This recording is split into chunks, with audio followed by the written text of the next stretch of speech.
जय बब्बेदी जय बजरंगबली। स्वागत है आपका मेरे पॉडकास्ट में द अनमोल एस्ट्रोलॉजी शो, जहाँ पे मैं बात करता हूँ मिथ बस्टर्स एस्ट्रोलॉजी को लेके, आपके क्वेश्चंस की क्वेरी, और हम बात करते हैं अलग अलग विधाएं, अलग अलग चीज़ें जो एस्ट्रोलॉजी में होती है, अलग अलग टॉपिक्स जो एस्ट्रोलॉजी में होते हैं कि किस तरह से हम एस्ट्रोलॉजी को और अच्छे से डीपली सीख सकते हैं। मैं हूं अनमोल। अब शुरू करते हैं आज का एपिसोड। आज के एपिसोड में हम बात करने वाले हैं कुछ ऐसी चीज़ों की जो आजकल बहुत ट्रेंडिंग है कि क्या मैं एंटरप्रेन्योर बनूं या मैं जॉब करूं। देखो, एक 20 साल का इंसान जो है उसके दिमाग में 24 घंटे यही चलता रहता है। सुबह उठते ही कॉफ़ी पीते हुए और रात को सोते टाइम भी यही होता है कि बस यही टेंशन, यार मैं 9 से 5 की जॉब करूं या फिर मैं अपना कोई स्टार्टअप देखूं। अब जॉब में मुझे सेफ्टी मिलेगी, स्टार्टअप में मुझे सेफ्टी नहीं मिलेगी, मेरे पास पैसा है, मेरे पास पैसा नहीं है। बहुत सारे फैक्टर्स जो होते हैं वो इन्वॉल्व हो जाते हैं, खास करके जब वो लिंक्डइन पे जाते हैं और देखते हैं हसल कल्चर हो रहा है, कुछ लोग उनके साथ के स्टार्टअप बना रहे हैं, कुछ लोग जॉब में जा रहे हैं, तो ये कन्फ्यूजन एक यंग माइंड में रहता ही रहता है। आज इस क्वेश्चन का आंसर जो है वो हम एस्ट्रोलॉजिकली करेंगे। कुछ हिडन स्टैट्स हैं आपकी कुंडली में जो बता सकते हैं कि आप किस चीज़ के लिए बने हो। क्या आप जॉब के लिए बने हो, या फिर आप हसल कल्चर के लिए बने हो, या फिर आप स्टार्टअप के लिए बने हो। तो इस एपिसोड में हम डीप डाइव करेंगे इन्हीं एस्ट्रोलॉजिकल नॉलेज में कि कौन कौन सा प्लैनेट है, कौन सा हाउस है, कौन सा कॉम्बिनेशन है जो बता सकता है कि आप एक कॉर्पोरेट लीडर बनोगे, स्टार्टअप करोगे, फाउंडर बनोगे, या फिर आप जॉब करोगे। तो सबसे पहले बात आती है माइंडसेट की। आपका माइंडसेट क्या है? बिजनेस या जॉब, ये डिसीजन करने के लिए आपको दो प्लैनेट्स लगेंगे, मून और मरकरी। अब ये क्यों कह रहा हूँ मैं? देखो, मून जो है वो कारक होता है आपके दिमाग का। अगर आपके मून पीड़ित है या कमज़ोर होकर बैठा है, स्टार्टअप कल्चर में बहुत ज़्यादा आपको डिसीजंस लेने पड़ते हैं, बहुत ज़्यादा आपको अपना माइंड स्ट्रॉन्ग रखना पड़ता है। अगर वीक माइंड है, वीक मून है, छोटी छोटी बात पे एनजाइटी ले लेते हो, डिप्रेस हो जाते हो, तो दिक्कत आएगी। तो अगर मून स्ट्रॉन्ग नहीं है तो ज़्यादा अच्छा चांसेस है कि आप जॉब में जाओ। दूसरी बात होती है मरकरी, बुध की। बुध एक बनिया प्लैनेट है। जितने बिजनेस डील्स, कम्युनिकेशंस, ये सारी की सारी चीज़ें आपकी बुध से देखी जाती हैं। अगर बुध वीक है, पीड़ित है, तो बिजनेस वाला जो दिमाग बोलते हो लोग, बिजनेस वाली जो सेंस है वो लानी बहुत मुश्किल हो जाती है। मरकरी का स्ट्रांग होना नॉन नेगोशिएबल है। आपकी कम्युनिकेशन, आपकी कैलकुलेशंस, ये सारी की सारी चीज़ें जो हैं वो बुध से ही देखी जाती हैं। सेल करोगे उसके लिए कम्युनिकेशन चाहिए आपको। धंधा करने के लिए दिमाग है, वो मरकरी आपको देगा। बोलना है, वो मरकरी आपको देगा। तो मरकरी का होना बहुत ज़रूरी है। मून ऊपर नीचे थोड़ा बहुत चल भी जाएगा, बट मरकरी स्ट्रांग होना बहुत ज़रूरी है। अब आते हैं उन लोगों पर जो जॉब के लिए बने हैं। तो लेट मी टेल यू कि जॉब कोई बुरी चीज़ नहीं है। बहुत सारे लोग जॉब्स में बहुत ऊपर तक गए हैं। इनफैक्ट जो गवर्नमेंट में काम करते हैं वो भी गवर्नमेंट जॉब्स ही होती हैं। जॉब का कारक कौन सा प्लैनेट है? शनि और सूर्य।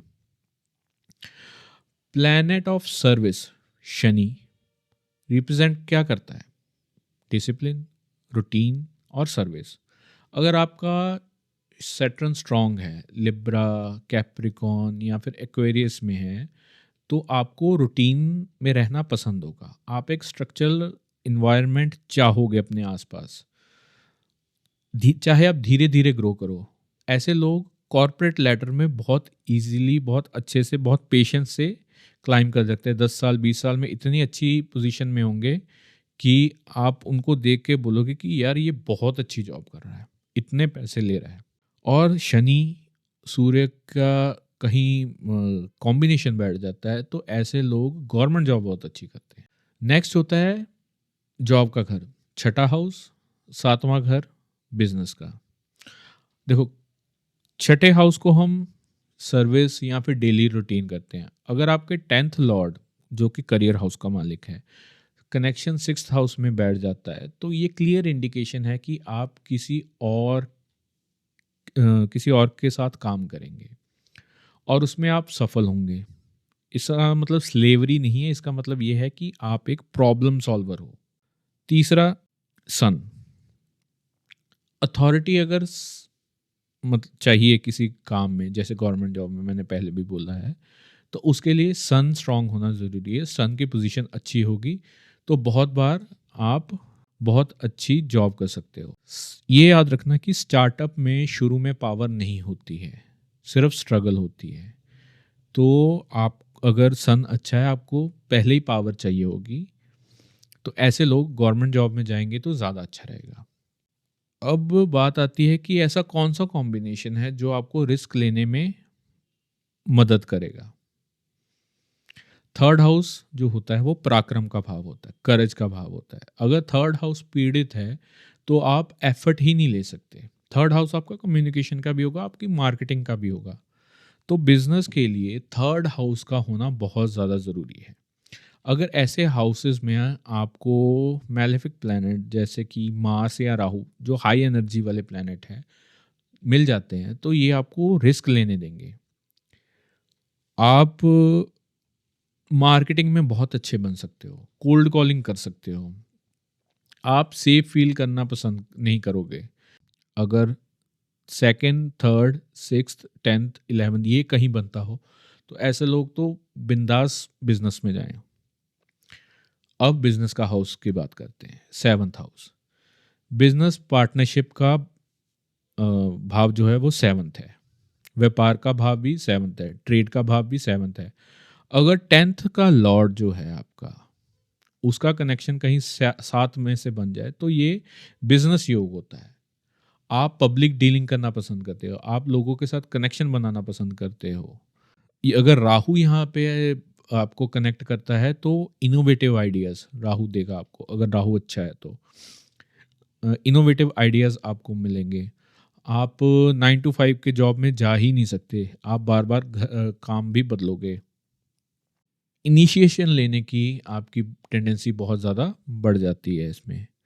आप रूल फॉलो नहीं करना पसंद करते और जॉब में रूल फॉलो करना ज़रूरी हो जाता है, ये भी बात है। नेक्स्ट है, ये तो आपने योग मिल गए। अब बात करते हैं कि बिजनेस स्टार्ट कब करें।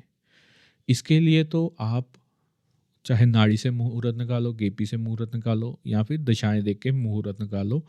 अ, अगर तो एक अच्छी दशा नहीं चल रही है, मान लो 12th हाउस की या फिर कुछ ऐसे प्लैनेट की दशा चल रही है जो आपके लिए ठीक नहीं है या बिजनेस के लिए ठीक नहीं है, तो उस टाइम पे थोड़ा सब्र करो, जॉब की तरफ चले जाओ ताकि आपका पैसा ना डूबे।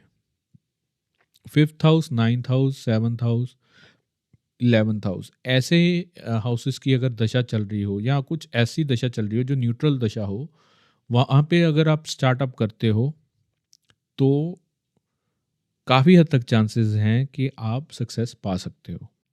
याद रखना, टाइमिंग ही सब कुछ होती है एस्ट्रोलॉजी में। योग भी तभी फलित होते हैं जब टाइमिंग अच्छी हो, दशा अच्छी हो, ट्रांजिट अच्छा हो, नहीं तो योग भी इतना अच्छे नहीं आते। कुछ लोग जैसे साढ़े साथी में उनका दिमाग होता है कि अब मुझे जॉब करनी ही करनी है, वो मेंटल स्थिति ही वैसी बन जाती होती है। मून पीड़ित होता है उस टाइम पे, तो माइंड पे बहुत ज़्यादा क्लाउड जजमेंट अच्छी नहीं आ पाती। तो ऐसे लोग अगर साढ़े साथी में बिजनेस शुरू करना चाहते हैं तो उसको भी थोड़ा अवॉइड करो, अगर आपका साढ़े साथी का जो फॉर्मूला है वो ठीक नहीं है तो ये थे कुछ चीज़ें जिससे आप देख सकते हो कि आप स्टार्टअप में जाओगे या फिर आपको जॉब में रहना ज़्यादा अच्छा रहेगा। होपफुली आप इस चीज़ को देख सके। अगर आपको ये एपिसोड अच्छा लगा है तो प्लीज़ मेरी वीडियो को लाइक कीजिए, अगर आप कहीं दूसरे प्लेटफॉर्म में सुन रहे हैं तो वहाँ पे भी लाइक कीजिए, शेयर कीजिए, कमेंट करके बताइए। और अगर आपकी कोई क्वेरी है तो पूजा विद astroanmol@gmail.com पे आप मेरे को कर सकते हो। मैं एक एपिसोड Q&A पे भी बनाऊंगा, तो उसमें सारे क्वेश्चंस मैं ले लूँगा। तो मिलते हैं नेक्स्ट वीडियो में, नेक्स्ट एपिसोड में। तब तक के लिए जय बाबे दी, जय बजरंगबली।